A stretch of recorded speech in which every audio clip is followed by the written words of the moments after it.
You ever have one of those moments when you swear you see something out of the corner of your eye, but when you turn, there's nothing there?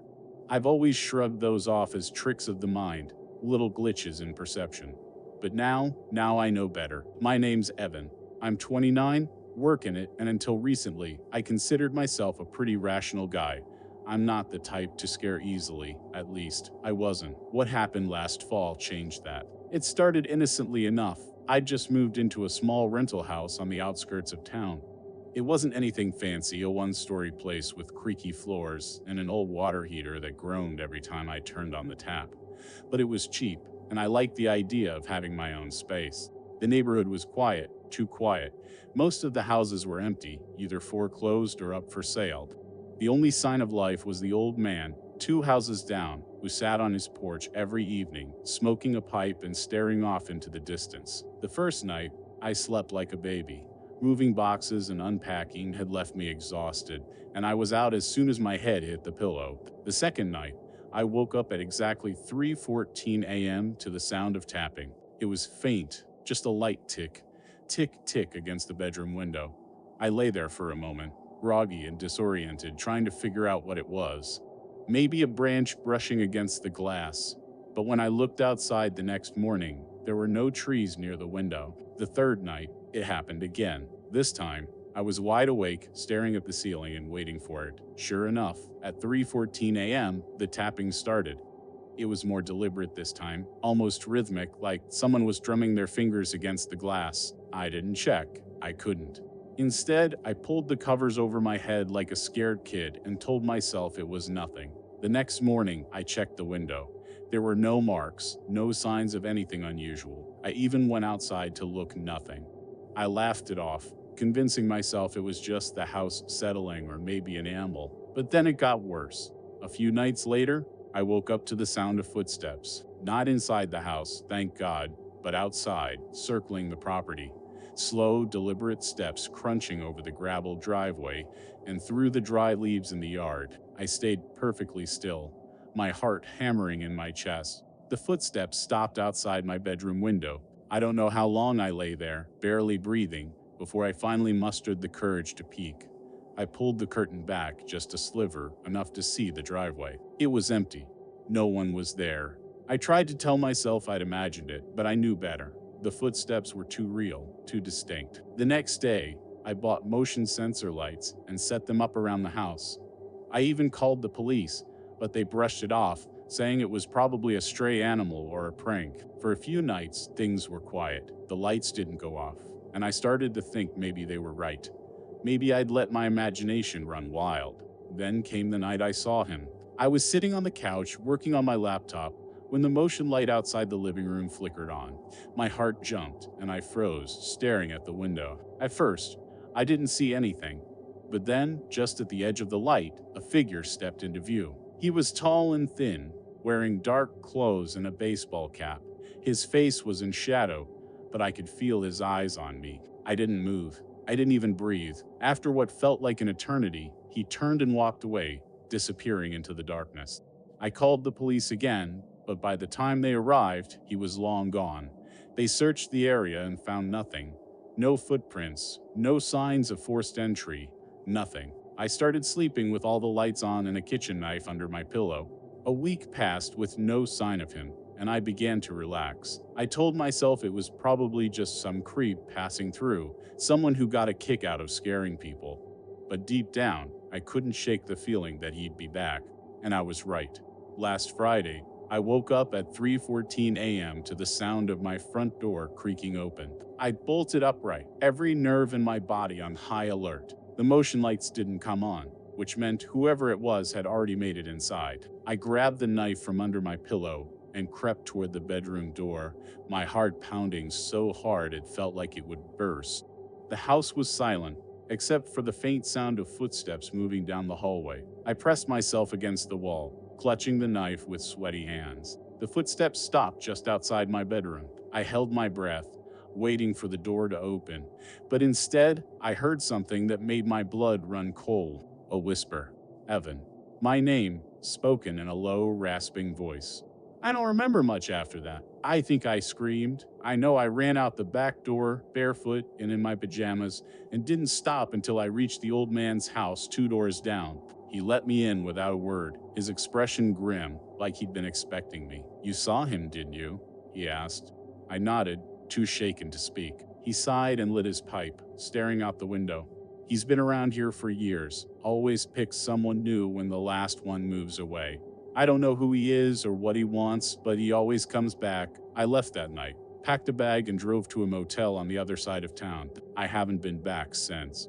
The landlord called me last week, asking why I'd abandoned the lease. I told him the truth, but he just laughed and said I'd been imagining things. Maybe he's right. Maybe it was all in my head. But every night, I wake up at 3:14 a.m., heart racing, convinced I can hear footsteps outside my window. I don't know if I'll ever feel safe again. I never believed I'd be one of those people telling a true scary story. You know, the kind that starts with, "I swear this really happened to me, but here I am writing this because I need to get it out of my head. It's been a week and I can't sleep. I can't think straight. Maybe sharing it will help." My name's Chris, and I'm 29. I work at a small tech company, and I live alone in a 2-bedroom apartment in the city. It's nothing fancy, but it's comfortable, and until recently, it's always felt safe. The first weird thing happened on a Monday night. I'd stayed late at work to finish a project and didn't get home until around 9:30. As I walked into the apartment, I noticed something odd. The door to the spare bedroom, usually wide open, was closed. I stopped in my tracks, staring at it. I was sure I'd left it open that morning. I barely use that room except to store some old furniture and junk, so it's always open to air out the space. For a second, I thought maybe I'd closed it without realizing. I'm not the most organized person in the world. Shrugging it off, I pushed the door open and flicked on the light. Everything was exactly as I'd left it. The dusty desk, the stacked boxes, the old armchair in the corner. I felt a little silly for overreacting and went about my night. The next few days were uneventful, and I forgot about the door. But then, on Thursday, it happened again. I came home from the gym around 8 p.m., sweaty and exhausted. As soon as I stepped into the apartment, I saw it. The spare bedroom door closed. This time, I knew for a fact I hadn't touched it. I hadn't even been in that room all week. My chest tightened as I stared at the door, a creeping unease settling over me. I told myself there had to be an explanation.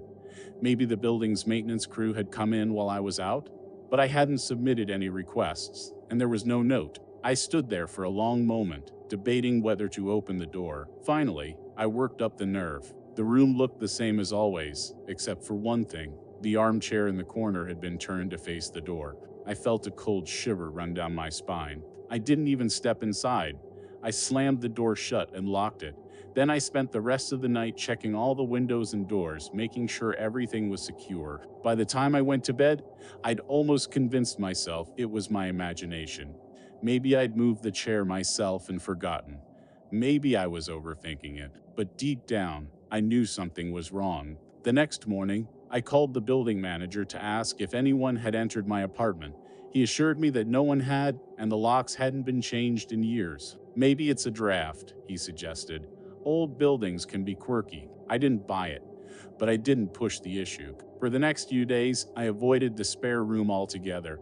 I kept the door locked and pretended it didn't exist. But the uneasy feeling lingered, like the apartment wasn't entirely mine anymore. Then came Saturday night. I'd gone out for dinner with some friends and didn't get home until almost midnight. As I unlocked the front door, I felt an overwhelming sense of dread, like I was walking into a trap. The apartment was silent, too silent. I turned on all the lights, trying to shake the feeling. Everything looked normal, but I couldn't relax.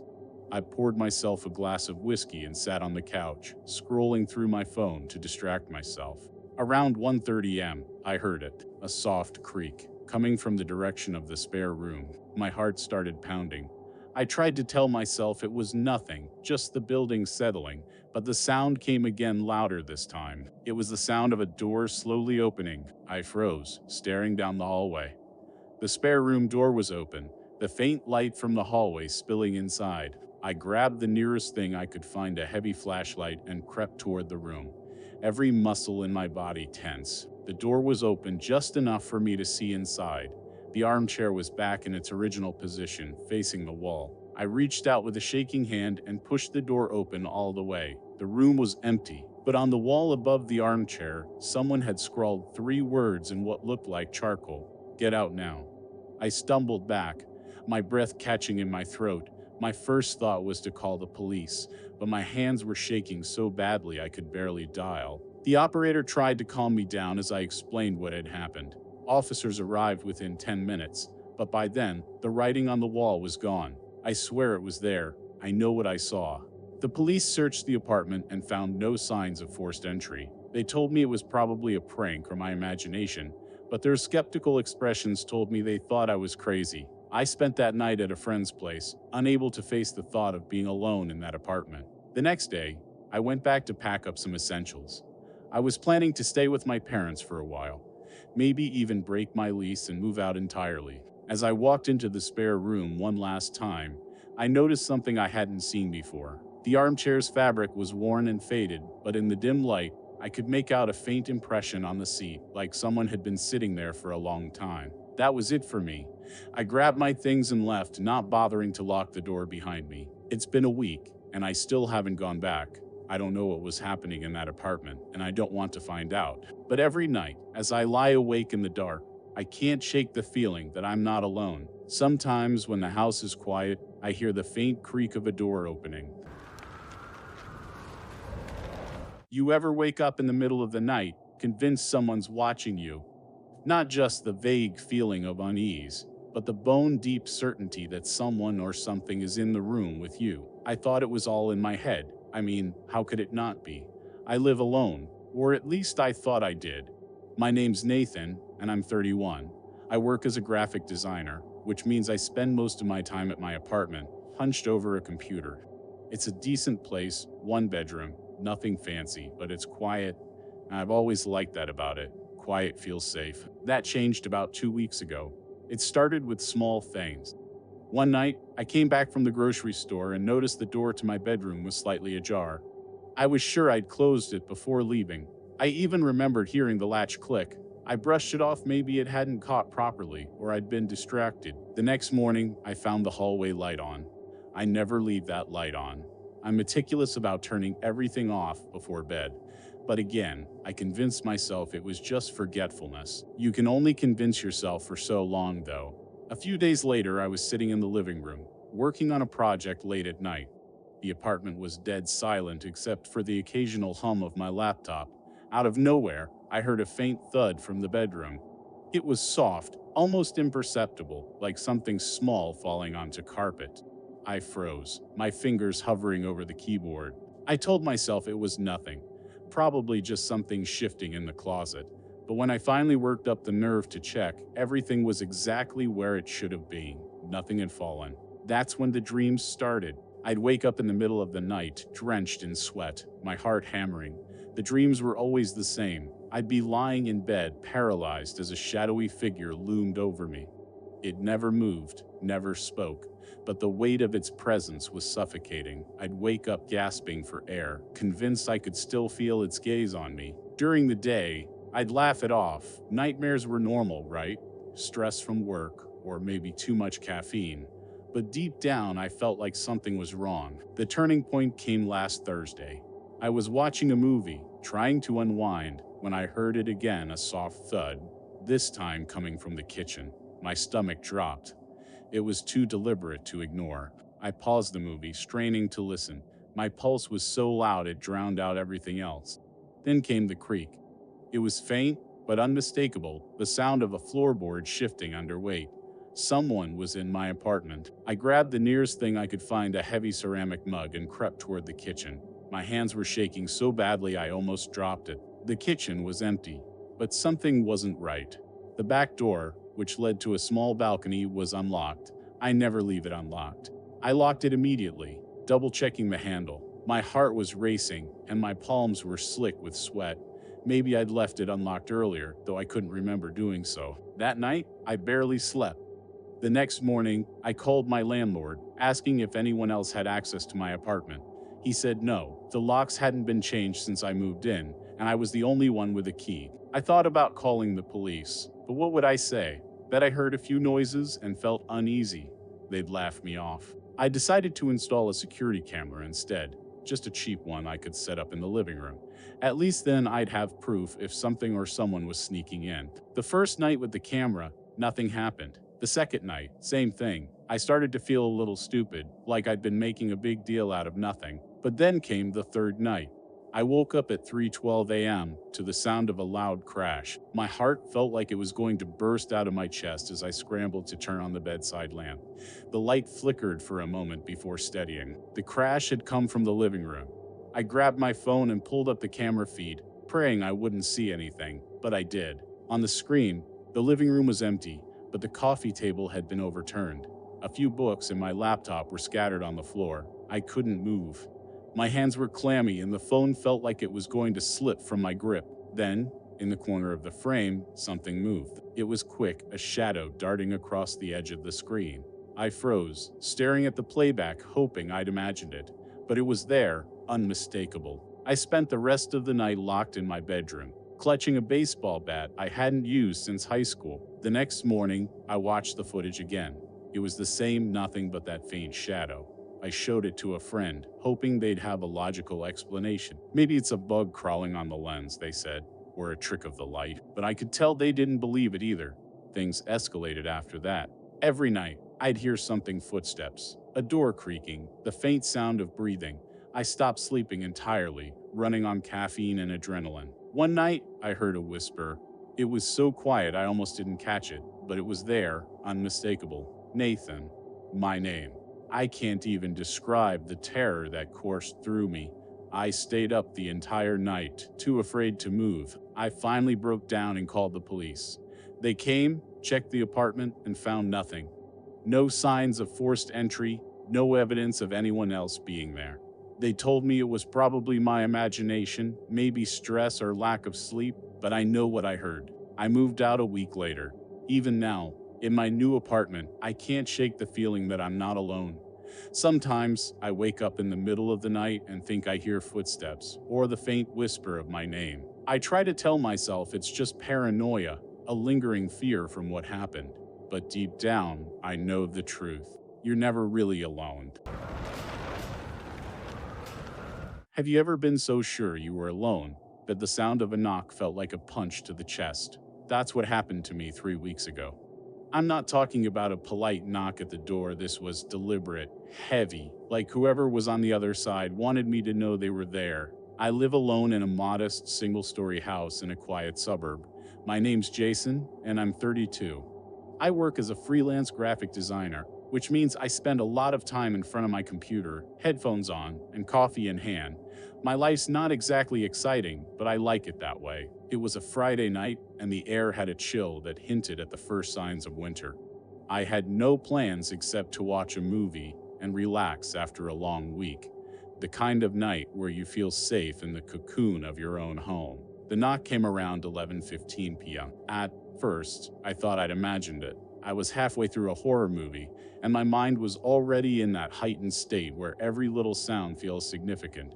I paused the movie and listened. Nothing. I shook my head and laughed at myself. Just the wind, I thought. But as soon as I pressed play again, there it was. 3 loud, deliberate knocks. I paused the movie again and got up, my heart beating a little faster now.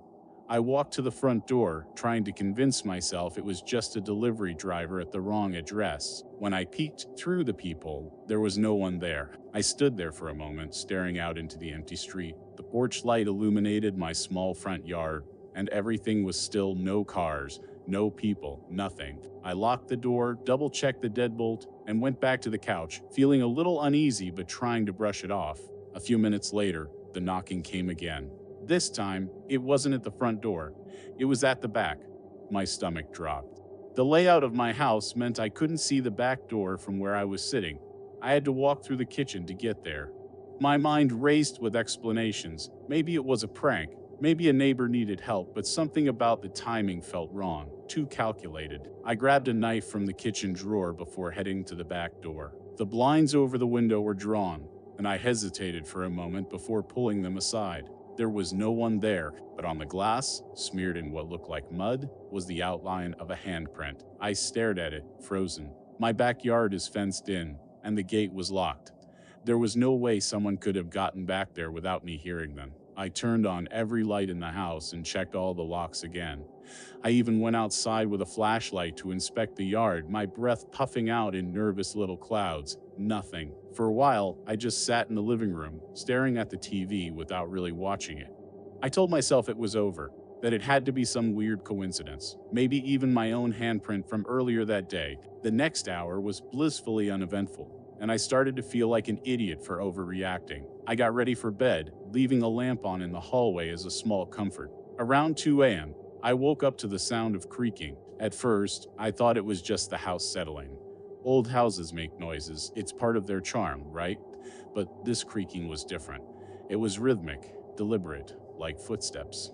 I stayed perfectly still, my heart pounding in my ears. The sound was coming from the hallway right outside my bedroom door. I strained to listen, barely breathing. The footsteps stopped, and for a moment there was silence. Then, a soft knock on my bedroom door. I shot up, clutching the knife I'd brought with me to bed. "Who's there?" I called out, my voice shaking. No answer.